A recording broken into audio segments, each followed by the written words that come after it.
Now, Comosys, as you've seen, is extremely powerful in its ability to deal with arbitrarily complex shapes and structures. And but despite that, there's a trend in the industry which we also like to follow, and that is the ability to work together with programs like GrassHopper, which have the ability to mathematically model arbitrarily complex geometries, whether it comes to lines or surfaces or anything which is, especially this is used more commonly in things like special facades or uh, roofs with very special curvatures.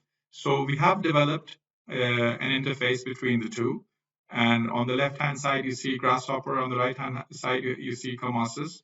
And these things need to be done by people who are a bit familiar with programming techniques and how to use Grasshopper.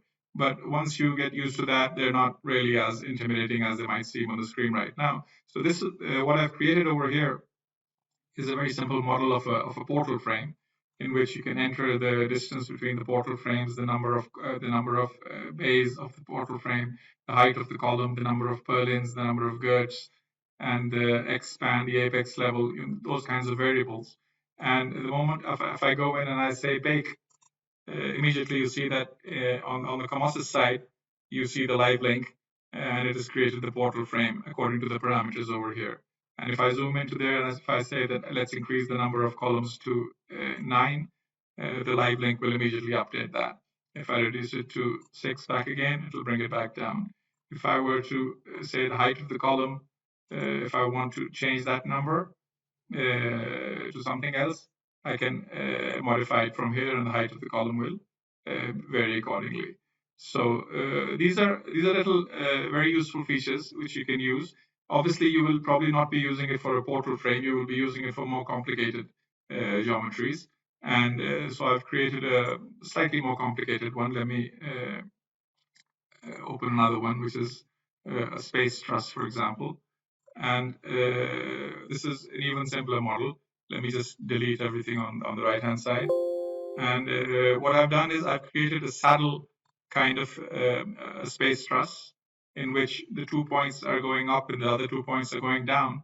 And it's basically based on 4-point entry, and it creates a surface, and then it feeds it into Comosys. So let me just go in there and do the bake. And when I do that, immediately the saddle geometry, which you can see on the screen, in which a truss is created, a complicated space truss is created, which is twisted. Two of the opposite adjacent ends are at the same level, and the other two are at a lower level. And then you can continue after you've gotten your basic geometry in. You can continue to do the detailing in Comosys. So this is very useful, and this is something I wanted to mention.